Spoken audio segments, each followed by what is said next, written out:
کہ بیوی کو بھی چاہیے اپنے شوہر کو ٹائم دے اور شوہر کو بھی چاہیے ٹائم دے. انسان تو اپنی خواہشات کے لیے جب چاہتا ہے آواز دے دیتا ہے, یہ کام کرو وہ کام کرو, لیکن اس کو ٹائم دینے کے لیے انسان کے پاس ٹائم نہیں ہوتا, جس سے معاملات جو ہے وہ ابتری کی طرف جو ہے وہ چلے جاتے ہیں, معاملات جو ہے وہ بگاڑ کی طرف جو ہے وہ چلے جاتے ہیں. لہذا آپ بھی اسے اگر ٹائم دیں تو یہ آپ کا حق بنتا ہے اور یہ حسن معاشرت میں سے ہے. نبی کریم صلی اللہ علیہ وسلم ان کی غلطیوں سے, ان کی خطاؤں سے درگزر کرتے اور صرف نظر کرتے. حضرت عائشہ رضی اللہ تعالیٰ کی روایت ہے, اس روایت میں نام نہیں ہے لیکن معاملہ انہی کا تھا.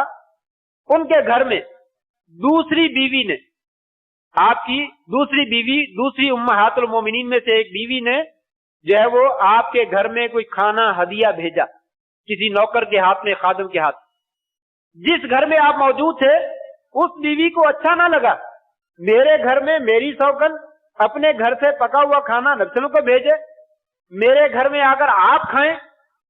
یہ چیزیں عورتوں میں موجود ہوتی ہیں, یہ ختم کرنا چاہے انسان ختم نہیں کر سکتا. بعض لوگ کہتے ہیں اس کی یہ عادت بڑی بری ہے, وہ عادتیں نہیں ختم ہوتی. یہ چیزیں اللہ نے فطرت میں رکھی ہوئی ہیں, ایسی چیزیں موجود ہیں ان کے پاس. نبی کی بیویاں اور ان کے ساتھ یہ معاملہ موجود ہے. کسی سوکن سے آیا ہوا کھانا جو ہے وہ اپنے گھر میں اچھا نہیں سمجھتی, یہ تحفہ بھیجا پھر کیا ہوا, لیکن نہیں پسند ہے. اس عورت نے پکڑنے کے بہانے اس کے ہاتھ کے اوپر ہاتھ مار دیا, برتن جو ہے وہ دڑام سے نیچے گر گیا, کھانا بھی گر گیا اور برتن بھی ٹوٹ گیا. آپ صلی اللہ علیہ وسلم نے اس گھر سے, جس کے گھر میں موجود تھے آپ, وہاں سے نیا برتن لیا اور نیا برتن لے کے جو ہے وہ نیچے سے کھانا جمع کیا, اس میں ڈال دیا. اور آپ نے یہ لفظ ارشاد فرمایا, غارت امکم, تمہاری ماں کو غیرت آ گئی, اپنی دوسری سوکن کا کھانا جو ہے وہ برداشت نہیں کر سکی ہے, لیکن کچھ نہیں کہا, کچھ نہیں کہا. خاموشی سے کھانا جو ہے وہ رکھ لیا اور ٹوٹا ہوا برتن جو تھا وہ گھر میں رکھ لیا اور صاف اور صحیح برتن جو تھا وہ اپنے آگے بھیج, وہ دوسرے گھر میں جہاں سے آیا تھا وہاں پہ واپس کر. انصاف بھی کر دیا اور کسی کو نہیں ڈانٹا, کسی کو نہیں ڈانٹا, کسی کو کچھ نہیں کہا. کہا یہ تو معاملات ہوتے ہیں, مجھے ایک جانب میں کسی کی سائڈ لینے کی کیا ضرورت ہے, یہ ان کے معاملات ہے, خود ہی حل کرتی رہیں. کچھ بھی نہیں ہوا, بعد میں معاملات چلتے رہے. اس طرح کے بے شمار واقعات ہیں جو سیرت طیبہ سے ہمیں ملتے ہیں کہ آپ صلی اللہ علیہ وسلم جو ہے وہ ازدواجی معاملات میں آپ جو ہے وہ حسن معاشرت کا بہترین مظہر تھے. بہت زبردست آپ نے حسن معاشرت کی ہے. حیض کی حالت میں, مینسز کے ایام میں نبی کریم صلی اللہ علیہ وسلم کس قدر حسن معاشرت کرتے ہیں, کس قدر اچھا سلوک کرتے ہیں. حضرت عائشہ فرماتی ہے, میں برتن لے کے پانی پی لیتی, آپ بھی اسی برتن سے میرا جھوٹا پانی پی لیتے, اسی جگہ پہ منہ لگا لیتے جہاں پہ میرا لگا ہوتا. یہ عورت کے ساتھ حسن معاشرت ہے, خاندان کے ساتھ حسن معاشرت ہے. اگر وہی حقوق جو میں نے بیوی کے ذکر کیے کہ بیوی کے ذمے ہے وہ شوہر کے یہ حقوق ادا کرے, اور اسی طریقے سے جو میں نے شوہر کے ذکر کیے کہ شوہر اپنی بیوی کے حقوق ادا کرے, اگر دونوں اپنے اپنے ذمہ داریاں کو ادا کرنے کی کوشش کریں تو کیا خیال ہے یہ دنیا کا ہمارا گھرانہ جنت کا منظر نہیں پیش کر سکتا. یہ بہترین پرسکون اور آرام دہ اور جہاں سے راحت ہی راحت اور جہاں سے ٹھنڈی ٹھنڈی ہوائیں, یہ ایسا بن سکتا ہے اگر عورت بھی سمجھے کہ میرے ذمہ میرے شوہر کو کچھ حقوق ہیں اور شوہر بھی سمجھے کہ میرے ذمہ بھی عورت کے کچھ حقوق ہیں. اگر ان ذمہ داریوں کو ادا کیا جائے تو یقیناً اللہ تبارک تعالیٰ گھر میں خیر و برکت اور سکون اور اطمینان اور فراوانی اور ساری برکتیں جو ہے وہ اللہ تعالیٰ جو ہے وہ نازل کر سکتا ہے. اس لیے ضرورت اس بات کی ہے کہ ہر بندہ اپنی اپنی ذمہ داریوں کو سنبھالنے کی کوشش کرے. اللہ سے دعا ہے اللہ تبارک تعالیٰ ہمیں اپنا دین سمجھ کر اس کے مطابق جو ہے وہ عمل کرنے کی توفیق نصیب فرمائے. وآخر دعوانا ان الحمد للہ رب العالمین.